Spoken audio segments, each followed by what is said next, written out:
Hello दोस्तों, कैसे हो सब लोग। Welcome back on our channel doctor agribusiness.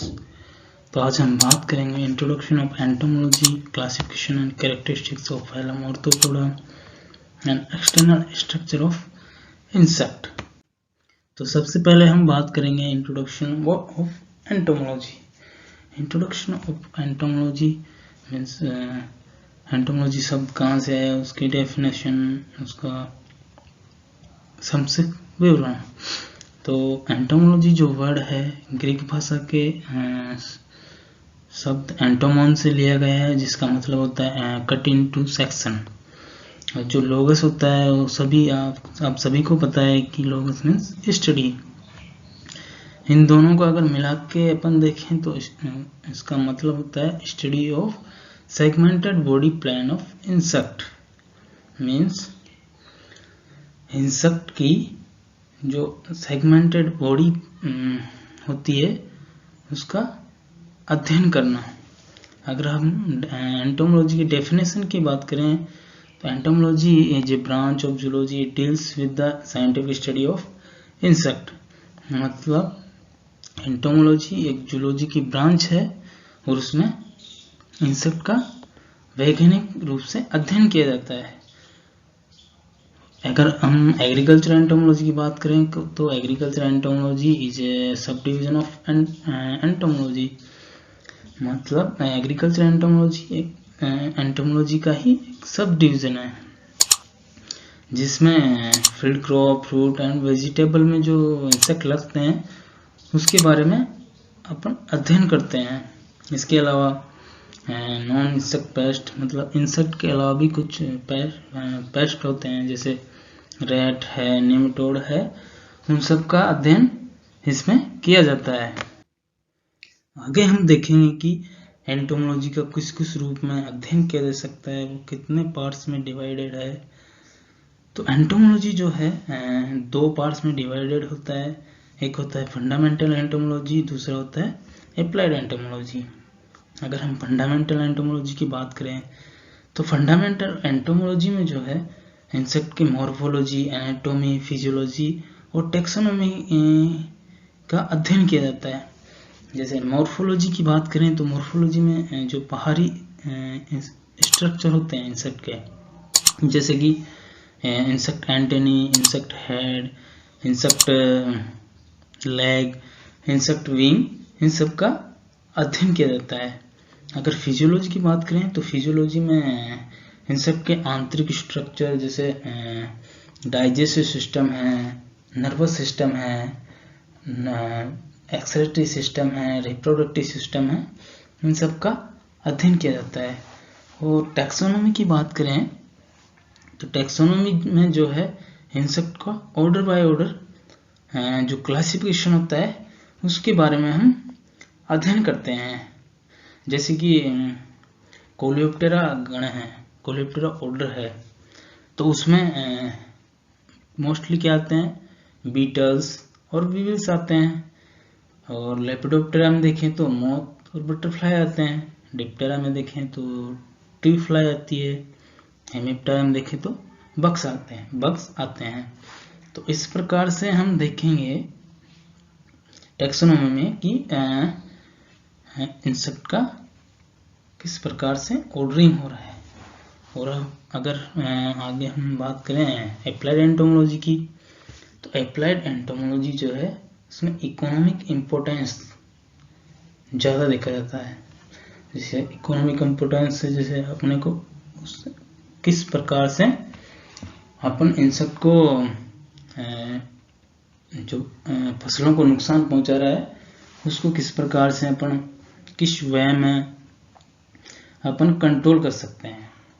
जैसे कि बायोलॉजिकल कंट्रोल है, केमिकल कंट्रोल है, फिजिकल कंट्रोल है, कल्चरल कंट्रोल है। इन सबको ध्यान में रखते हुए जो फसलों को नुकसान पहुंचाने वाले कीट है उनका नियंत्रण करना।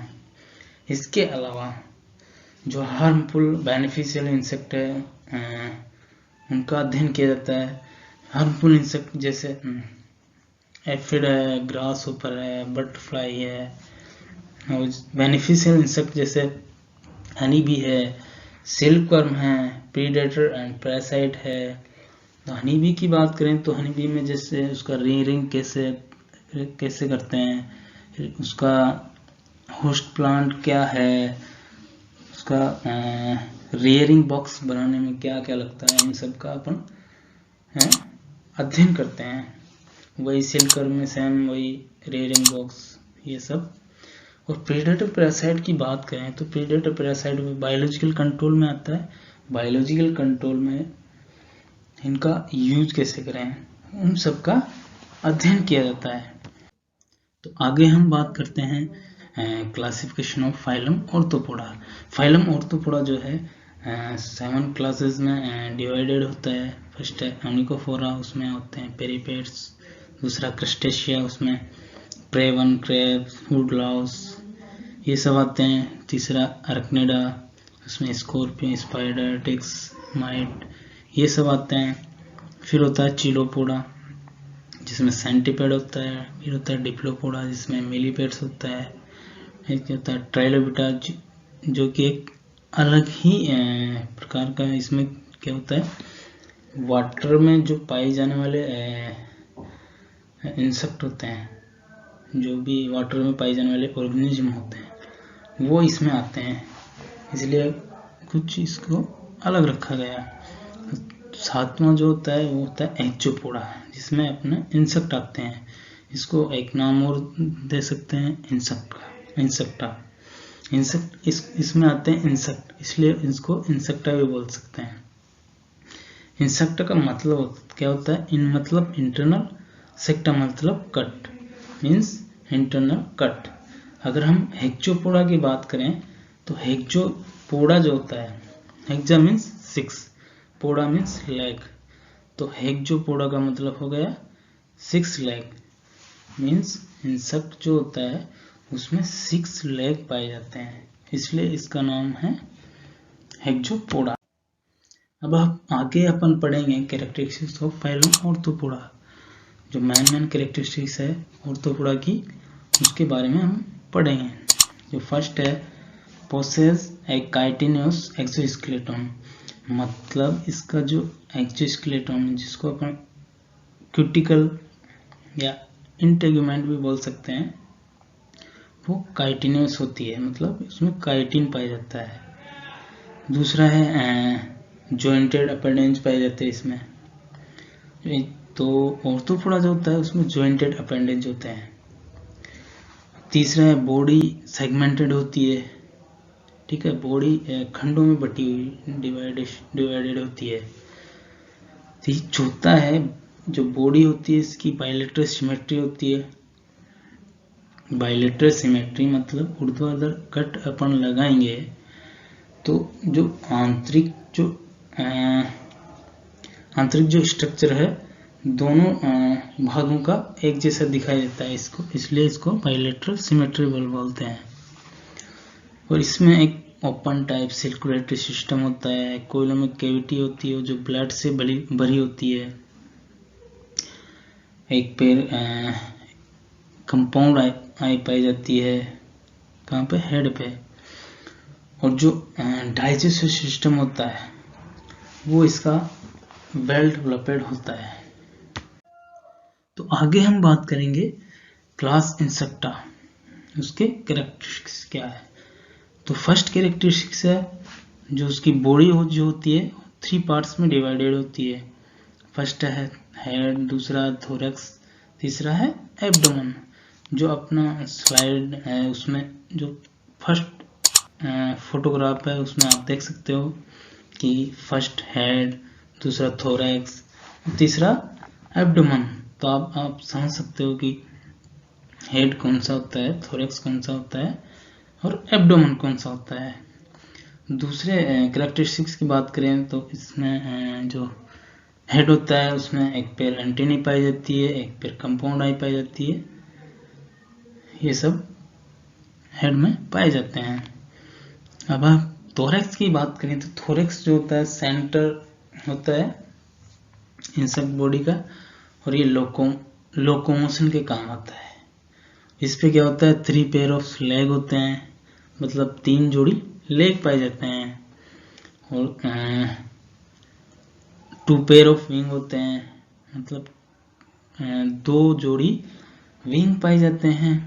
और जो लेग जो होते हैं प्रत्येक सेगमेंट पे 1 जोड़ी पाए जाते हैं। और जो विंग होते हैं, तो जो थोरैक्स होता है वो 3 पार्ट में बटा हुआ होता है। तो 3 पार्ट में से जो फर्स्ट पार्ट होता है जिसको कि प्रोथोरैक्स बोलते हैं, उस पर विंग नहीं पाए जाते। विंग जो होते हैं मीजो और मेटाथोरैक्स में पाए जाते हैं, जिसको कि मीजोथोरैक्स में पाए जाते हैं।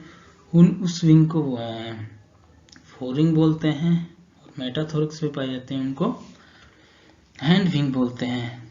आगे देखें तो जो एक्सक्रेशन जो होता है इंसेक्ट में मेनली मेल्फिगिन ट्यूबल्स द्वारा होता है। और जो ट्रेचल सिस्टम होता है इनका वेल डेवलप्ड होता है। जो ब्रेन होता है इनका वो 3 भागों में डिवाइडेड होता है, प्रोटोसेरेब्रम, ड्यूटोसेरेब्रम और ट्राइटोसेरेब्रम। और लास्ट में हम बात करेंगे एक्सटर्नल स्ट्रक्चर ऑफ इंसेक्ट। तो एक्सटर्नल स्ट्रक्चर होता है जो इंसेक्ट का, उसमें जो कि पहले हम बात कर चुके हैं कि जो इंसेक्ट का जो बॉडी होता है वो 3 पार्ट्स में डिवाइडेड होता है, हेड, थोरैक्स और एब्डोमेन में। तो उनका थोड़ा थोड़ा अपन उनके बारे में थोड़ा और जानते हैं कि हेड में कौन कौन से वो अपेंडिक्स पाए जाते हैं, थोरैक्स में कौन से पाए जाते हैं, एब्डोमेन में कौन से पाए जाते हैं। तो फर्स्ट हम बात करेंगे इंसेक्ट हेड के बारे में। इंसेक्ट हेड होता है उस पर 1 जोड़ी एंटीना पाई जाती है, 1 जोड़ी कंपाउंड आई पाई जाती है और 3 डोर्सल ओसिली पाई जाती है। मीन्स जब कंपाउंड आई अपनी इंसेक्ट में नहीं होती है तो डोर्सल ओसिली उसका सेंसरी ऑर्गन का काम करती है। और माउथ पार्ट होता है उस पर जो हेड कैप्सूल होता है वो एक हार्ड प्लेट होती है, उसके द्वारा कवर्ड होता है, उसको अपन बोल सकते हैं स्क्लेराइड्स। और जो स्क्लेराइड्स होते हैं उनके बीच में एक लचीली फ्लेक्सिबल या सॉफ्ट पार्ट होता है, उसको हम बोलते हैं सुच्योर। ठीक है, इसके बाद हम बात करेंगे थोरैक्स की। तो थोरैक्स जो होता है पहले बताया कि सेंटर या मिडिल पार्ट होता है बॉडी का और 3 सेगमेंटेड होता है, जैसे कि पहले बताया कि प्रोथोरैक्स, मीजोथोरैक्स, मेटाथोरैक्स। और जो प्रत्येक जो थोरैक्स का प्रत्येक सेगमेंट होता है उस पर 3 जोड़ी पेयर होते हैं, 3 जोड़ी लेग होते हैं। और उनमें कितने सेगमेंट होते हैं? 5 सेगमेंट होते हैं, जैसे कोक्सा, ट्रोकेंटर, फीमर, टीबिया, टार्सस, ये सब। लास्ट हम बात करेंगे इंसेक्ट एब्डोमेन, जो कि सबसे लंबा और बहुत फ्लेक्सिबल और लचीला या सॉफ्ट होता है। ये क्या होता है कि सबसे लंबा देखा जाए तो सबसे ज़्यादा सेगमेंट पे इसमें ही पाए जाते हैं। सॉफ्ट फ्लेक्सिबल की भी बात कर लिया। और ये नॉर्मली इसमें 8 to 11 सेगमेंट पाए जाते हैं। जो एक एब्डोमेन की जो फ्लेक्सिबिलिटी होती है वो किसके लिए ज़रूरी होती है? कोपुलेशन और ओविपोजिशन के लिए। कोपुलेशन मतलब निषेचन, मीन्स मेल और फीमेल का निषेचन जो होता है उसके लिए फ्लेक्सिबिलिटी बहुत ज़रूरी होती है। और जो ओविपोजिशन, जैसे अगर फीमेल अंडे दे रही है तो उसके लिए भी फ्लेक्सिबिलिटी ज़रूरी है। तो आज का टॉपिक अपना यहीं ख़त्म होता है।